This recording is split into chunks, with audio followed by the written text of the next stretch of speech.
Cyber crime fraud సంబంధించి important criminals arrest విషయంలో ఈరోజు ప్రెస్ మీట్ పెట్టడం జరుగుతుంది. ఇందులో ముఖ్యంగా ఒక ట్రేడింగ్ ఫ్రాడ్ అంటే స్టాక్ ట్రేడింగ్ ఫ్రాడ్ అంటే ఇది కామన్ మనందరికీ స్టాక్ ట్రేడింగ్ ఫ్రాడ్ అంటే. కానీ ఇందులో ఏం జరిగిందంటే మామూలుగా ఒక లేడీ ఈ కంప్లైనెంట్కి కాంటాక్ట్ చేసి పరిచయం పెంచుకొని ఒక రిప్యూటెడ్ మల్టీనేషనల్ ఐటీ కంపెనీ పేరు చెప్పి ఆమె కంపెనీలో ఎంప్లాయీ అని చెప్పుకున్నామే. చెప్పిన తర్వాత ఇద్దరి మధ్యన కంప్లైనెంట్కి ఆమెకి పరిచయం పెరిగిన తర్వాత నెక్స్ట్ వాట్సాప్ కమ్యూనికేషన్ మొదలు పెట్టడం జరిగింది. ఆ విధంగా ట్రస్ట్ గెయిన్ చేసిన తర్వాత మీకు ఒక ఇన్వెస్ట్మెంట్ చేస్తే మీకు స్టాక్ ట్రేడింగ్ ముఖ్యంగా ఐపీఓస్ ఇనిషియల్ పబ్లిక్ ఆఫరింగ్లలో తర్వాత స్టాక్ ట్రేడింగ్లో మీరు ఇన్వెస్ట్మెంట్ చేస్తే మంచి రిటర్న్స్ వస్తాయి మీరు అని చెప్తే అతను ముందుగా 1,70,000 రూపాయలు చెప్పిన అకౌంట్కి ట్రాన్స్ఫర్ చేయడం జరిగింది. అలా చేసిన తర్వాత అంటే ఆ వెబ్సైట్ ఎలా ఉంటుందంటే మామూలుగా నార్మల్ వెబ్సైట్స్ లైక్ మన స్టేట్ బ్యాంక్ ఆఫ్ ఇండియా కానీ హెచ్డిఎఫ్సి కానీ లేకపోతే ఇవన్నీ డిమాట్ అకౌంట్స్ ఎలా అయితే ఈ ట్రేడింగ్ ప్లాట్ఫామ్స్ ఉంటాయో ఆ విధంగానే ఉన్నాయి. అందులో ఇన్వెస్ట్మెంట్ డీటెయిల్స్ కానీ తర్వాత ఈక్విటీ స్టాక్ మార్కెట్లో ఎలా అయితే ప్రైసెస్ ఫ్లక్చుయేట్ అవుతుందో అలా మార్కెట్ ట్రెండ్స్ అవన్నీ ఉండేసరికి వాడు ఈ టెన్ టు బిలీవ్ అన్నట్టున్నా నిజమైన వెబ్సైట్ అని నమ్మాడు అది. కానీ actually it's fake website. So stocks trade చేస్తున్నట్టు ఆ వెబ్సైట్లో కూడా వీళ్ళకి అతను ఇన్వెస్ట్మెంట్ చేస్తున్నట్టు తర్వాత ఫేక్ రిటర్న్ స్టేట్మెంట్ అన్నట్టు అవి అతనికి కనబడే విధంగా అతను టెంప్ట్ అయిపోయారు. టెంప్ట్ అయిపోయిన తర్వాత అతను టోటల్గా అతని క్రెడిట్లో చూస్తే $20 $20,000 వాళ్ళు found to be his credit అన్నట్టు అతని సంపాదన ఇన్వెస్ట్మెంట్ చేసిన తర్వాత. కానీ ఆ డబ్బులు విత్డ్రా చేసుకోవాలంటే అతను విత్డ్రా కావడానికి అవకాశం లేకుండా ఉంది. అప్పుడు ఈ డబ్బులు రిలీజ్ కావాలంటే ట్యాక్స్ కోసమని తర్వాత ఎక్స్చేంజ్ ఫీ కోసం అని చెప్పి ఇంకా ఎక్స్ట్రా ఇన్వెస్ట్మెంట్ చేసి ఆ విధంగా ఒక 7.5 lakhs అతను డిపాజిట్ చేసిన తెలిసిపోయింది. తర్వాత ఇతనికి రియలైజేషన్ వచ్చిందంటే డబ్బులు ఎప్పుడైతే విత్డ్రా చేసుకోవడం ఎక్స్పెక్ట్ చేయట్లేదో అప్పుడు ఈ రియలైజ్ ఇట్ ఇస్ ఫ్రాడ్. అప్పుడు వచ్చి కంప్లైంట్ ఇచ్చారు. అయితే ఇందులో మామూలుగా మన ఇన్వెస్టిగేషన్లో ఏం చేస్తాం, మన అకౌంట్స్ అన్ని అమౌంట్ మనీ ట్రేల్ తీసినప్పుడు కొన్ని అకౌంట్స్లో డబ్బులు పడ్డాయి. కానీ అన్ని డబ్బులు విత్డ్రా అయిపోయాయి ఇమీడియట్గా. కానీ ఆ అకౌంట్స్ సంబంధించిన డీటెయిల్స్ చూస్తే కొంతమంది అమాయకులు వాళ్ళ యొక్క అకౌంట్స్ని ఈ ఒక ఇంపార్టెంట్ సైబర్ ఫ్రాడ్స్ వాడుకునే విధంగా అకౌంట్లు అప్పించారు వాళ్ళు. సో వాళ్ళ అకౌంట్ ఇచ్చిన తర్వాత దానికి సంబంధించిన క్రిడెన్షియల్స్ అకౌంట్ క్రిడెన్షియల్స్ కూడా అతనికి ఇచ్చేస్తారు. ఇచ్చేసినప్పుడు ఈ అకౌంట్స్ వాళ్ళ చేతిలో ఉండవు. ఆ డబ్బులు మాత్రం డబ్బులు డిపాజిట్ చేయడానికి ఫ్రాడ్ మనీని అందులో పడడానికి ఉపయోగించుకుంటారు. అయితే ఇన్వెస్టిగేషన్లో భాగంగా మా police already 4 persons have been arrested who are account suppliers.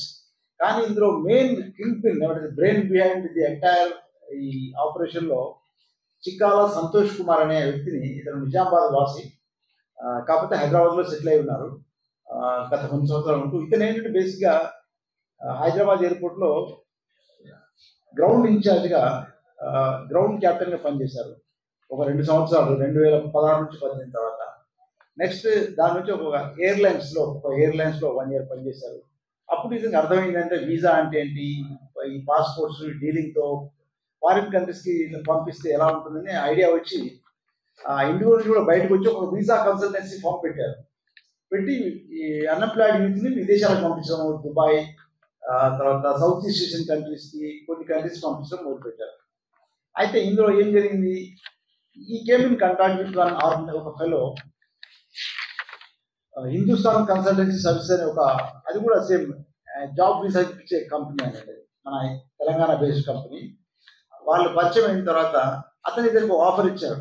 మీరు కనుక ఈ ఎంప్లాయ్మెంట్కి కాంబోడియాలో చాలా మంచి ఆపర్చునిటీస్ ఉన్నాయి, అక్కడ చాలా మంచి ఉద్యోగాలు వస్తాయి మన ఈ యూత్కి అని అంటే అతను కొంతమంది వ్యక్తిని కాంబోడియాకి పంపించారు.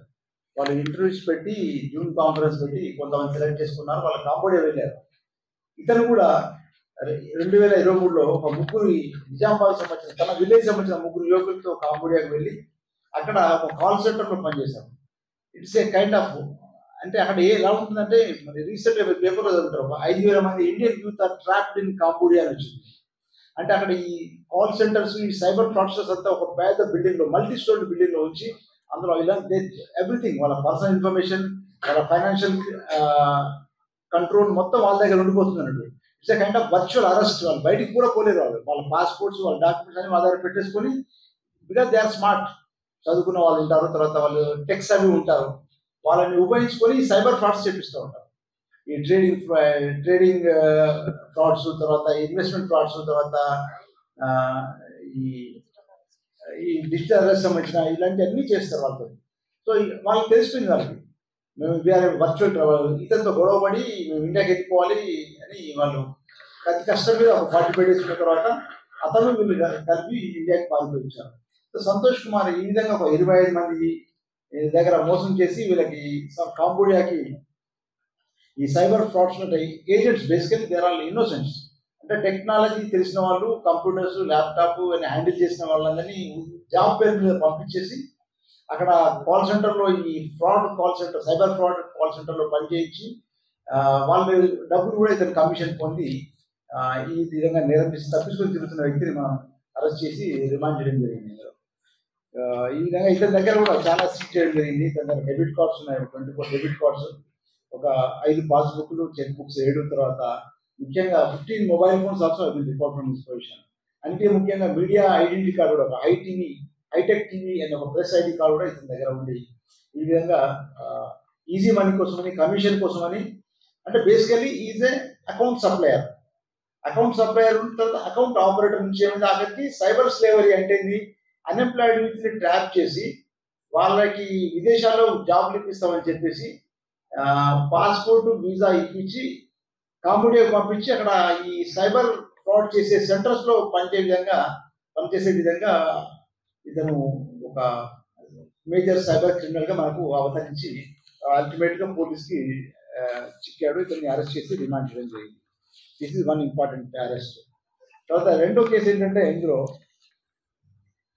హైదరాబాద్ బేస్డ్ కంపెనీ ఒకటి ఉందండి. దిస్ ఈజ్ బేసికల్ ఏంటంటే B2B export and import business opportunities అనే పేరు మీద ఈ సైబర్ ఫ్రాడ్ మొత్తం జరిగింది. హైదరాబాద్ బేస్డ్ ఒక కంపెనీ, వాళ్ళు స్పిరులినా అనే ఒక ప్రోడక్ట్ ఉంటుంది, అంటే తెలుసు. స్పిరులినా అనేది BG algae, blue green algae. అది ఈ స్పిరులినా పౌడర్ని మంచి మార్కెట్, అంటే బేసికల్ న్యూట్రిషన్ సప్లిమెంట్గా దాన్ని వాడతారు అన్నట్టు. ఈ కంపెనీ వాళ్ళు ఏం చేస్తున్నారంటే, ఈ 1 kg 2 kg ఇట్లా ఇండివిజువల్గా ఆన్లైన్లో ఆర్డర్స్ వచ్చిన వాళ్ళకి ఇస్తున్నారు.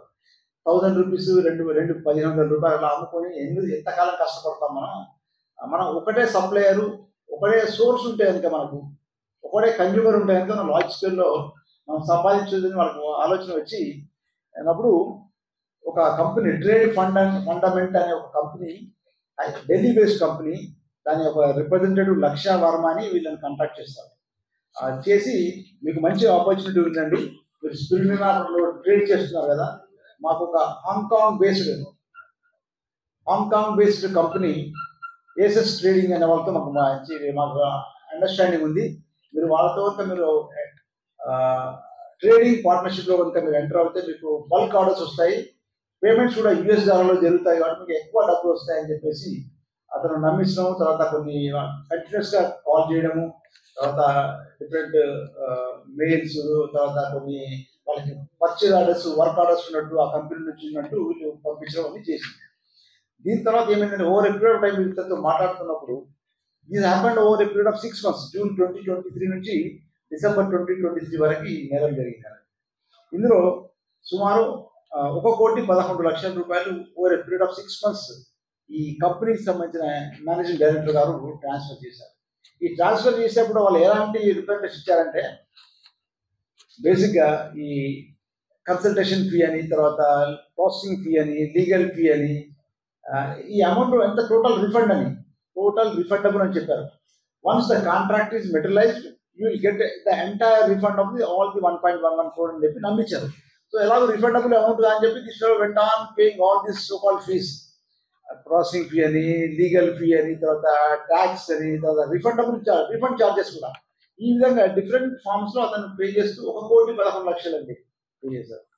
రెగ్యులర్ వెబ్సైట్, మన రిజిస్టర్డ్ వెబ్సైట్స్ ఏవైతే ఉంటాయో ట్రేడింగ్ కోసం అని ఆ విధంగా కనిపిస్తుంది. కానీ మీరు అది వెరిఫై చేసుకోవాలి, whether is it a bona fide website or not, అది వెరిఫై చేసుకోకుండా మనం వాళ్ళ ట్రేడింగ్ చేయడం మొదలు పెడితే this how you lose money. తర్వాత నో ఇన్వెస్ట్మెంట్, ఎవరు కానీ ఏ కంపెనీ కానీ ఏ ట్రేడింగ్ ప్లాట్ఫామ్ కానీ ఇన్వెస్ట్మెంట్ చేయమని ఎవరిని విక్టిమ్స్ అడగదు. మీరు ఇన్వెస్ట్ చేయండి లాభాలు వస్తాయి, హై రిటర్న్స్ ఇస్తాము అని ఎప్పుడు చెప్పరు. They can only give stock tips ఇస్తారు అంతే. ఈ స్టాక్ మార్కెట్ ట్రెండ్స్ కానీ అనాలిసిస్ కానీ రిపోర్ట్స్ ఇస్తారు, లేకుంటే స్టాక్ టిప్స్ ఇస్తారు. కానీ మీరు డబ్బులు పెట్టండి, డబ్బులు పెడితే ఇంత రిటర్న్ అష్యూ చేసి ఏ ప్లాట్ఫామ్ కూడా చేయదు. తర్వాత సెబీ రిజిస్టర్డ్ ప్లాట్ఫామ్సే మనం యూజ్ చేసుకోవాలి. డిమాట్ అకౌంట్స్ ఏవైతే ఉన్నాయో ఇవన్నీ లింక్స్ ద్వారా పంపించినవి, ఏపీకే ప్రైస్ పంపించినవి ఆటోమేటికల్లీ డూబియస్ అని ఆటోమేటిక్గా నమ్మించుకోవాలి. తర్వాత if somebody is asking you to deposit money into different accounts, you should automatically grow suspicious. Different accounts లో వాడు ఇస్తున్నాడు, కాలర్ అడుగుతున్నాడు, ఈ అకౌంట్ లో డిఫరెంట్ అకౌంట్స్ లో డబ్బులు డిపాజిట్ చేయమంటున్నాడు, అది ఇంకా పర్సనల్ అకౌంట్ లో డిపాజిట్ చేయమంటున్నాడు. People are getting carried away, personal account లో డబ్బులు డిపాజిట్ చేస్తా ఉన్నారు. ఇప్పుడు చూడండి, ఇప్పుడు ట్రేడింగ్ ఈ యొక్క B2B దాంట్లో హాంకాంగ్ బేస్ ఫ్రమ్ ఏస్ అనే కంపెనీ ఉంది. అసలు ఆ కంపెనీ ఉందా లేదా మీకు పబ్లిక్ డొమైన్ లో తెలిసిపోతుంది కదా, ఏస్ అనే కంపెనీ ఉందా లేదా, అది రిజిస్టర్డ్ కంపెనీ కాదు లేదా. మన ఇండియాలో ఉన్న కంపెనీస్ అయితే ministry of corporate affairs company site లో ఉంటాయి, గవర్నమెంట్ వెబ్సైట్ లో company details, board of directors పేర్లు ఉంటాయి, వాళ్ళ యాన్యువల్ రిపోర్ట్స్ ఉంటాయి, బోర్డ్ ఆఫ్ డైరెక్టర్స్ పేర్లు ఉంటాయి. Without verifying just people are transferring, how it is possible? It is beyond anybody's logic. So వాళ్ళ క్రెడెన్షియల్స్ కూడా చెక్ చేసుకోవాలి. మీడియా రిపోర్ట్స్ ఉంటాయి, యాన్యువల్ ఏజిఎంస్ మీటింగ్ యొక్క ప్రొసీడింగ్స్ ఉంటాయి అందులో, అవన్నీ చెక్ చేసుకోవాలి. పేపర్లలో తెలుస్తూ ఉంటాయి, న్యూస్ మీడియా బులెటిన్స్ ఉంటాయి, పేపర్లో కంపెనీ గురించి తెలుస్తుంది కదా, అది మంచి కంపెనీ చెడ్డ కంపెనీ తెలుస్తుంది. మీకు రీసెంట్ గా చూసాం కదా, ఒక కంపెనీ, ఐ డోంట్ ఇలా name that company, but stock the price of the stock went up to 150-200 rupees, it came down to 5 rupees. Lot of negative news was there about the company. We know ఆ company కరెక్టా కదా మనకు తెలుస్తుంది, at least అది మంచి company shady company తెలిసిపోతుందా. So this basic common when you are indulging, when you are investing, ఈ kind of verification minimum చేసుకోవాలి, డ్యూ డెలిజెన్స్ కొంచెం చేసుకోవాలి. లేదా ఇన్వెస్ట్మెంట్ అడ్వైజర్స్ ఉంటారు, పోర్ట్ఫోలియో మేనేజర్స్ ఉంటారు, లీగల్ కౌన్సిలర్స్ ఉంటారు. Why don't you consult them? Is it worth investing? If somebody is offering abnormal returns, is it possible? There is no easy money, there is no easy money, there is only shady money. Easy money లేదు. People should not cooperate with this kind of promises. So అలా ఇట్లా people are getting cheated and defrauded. ఇందులో కూడా మన Indians చాలా మంది అర్థం చేసుకోవాలి, సైబర్ ఫ్రాడ్స్టర్స్ అంతా కూడా ఇండియాలో లేరండి, బయట ఎక్కడ ఉన్నాయి. All these Chinese, Cambodia, different countries లో ఉన్నాయి. అక్కడ call centre something thriving business there. ఒక 5,000 మంది ఇండియన్స్ అక్కడ పోయి కాంబోడియాలో ఉన్నారంటే ఉద్యోగం కోసం అని, జాబ్ కోసం అని, they are trapped there. So అట్లా అందరూ వెళ్తున్నారు. సో ఈజీ మనీ ఏం లేదు అక్కడ. ఎంత సైబర్ వర్చువల్ అరెస్ట్లో ఉండిపోయి మీ పాస్పోర్ట్, మీ యొక్క డబ్బులు, మీ అకౌంట్ అని. చాలా మంది గ్రామీణ ప్రాంతాల్లో ఉండాలి అమాయకులు కూడా వాళ్ళ యొక్క అకౌంట్స్ ఓపెన్ చేసి వాళ్ళ యొక్క అకౌంట్ క్రెడెన్షియల్స్, డెబిట్ కార్డ్స్ కూడా ఈ ఫ్రాడ్స్టర్స్ ఇస్తున్నారు. ఇవన్నీ ట్రాన్స్ఫర్ అవుతూ చైనీస్ ఫ్రాడ్స్టర్స్కి, కాంబోడియాలో ఉండే వాళ్ళకి ఇవన్నీ అక్కడ వెళ్ళిపోతున్నాయి. అకౌంట్స్ అన్ని అక్కడి నుంచి ఆపరేట్ అవుతున్నాయి. డబ్బులన్నీ ఈ అకౌంట్లో పడి విత్ ఇన్ మినిట్స్, సెకండ్స్లో the money gets siphoned off and it different shape లోకి, డాలర్స్లోకి, తర్వాత క్రిప్టో కరెన్సీలోకి మారిపోయి విదేశాలకు వెళ్ళిపోతుంది. సో కాబట్టి ఆ గోల్డెన్ అవర్ అయితే 1 అవర్ మీకు కూడా అందరికీ పబ్లిక్ అప్ చేస్తే, సైబర్ ఫ్రాడ్ జరిగింది అనుకోండి, సస్పిషియస్ ట్రాన్సాక్షన్ ఉంటే విత్ ఇన్ 1 అవర్ కనుక మీరు సైబర్ క్రైమ్ రిపోర్టింగ్ పోర్టల్లో కంప్లైంట్ లాట్ చేయడం, తర్వాత 19330కి ఫోన్ చేయడం, ఇమీడియట్గా మీ అకౌంట్ బ్లాక్ చేయడం, తర్వాత డబ్బులు ఒకవేళ ట్రాన్స్ఫర్లో జరుగుతున్నప్పుడు ఆ డబ్బుని అలాగే హోల్డ్ చేసి మీకు రిఫండ్ అయ్యే విధంగా సైబర్ పోలీస్ మీకు హెల్ప్ చేస్తారు.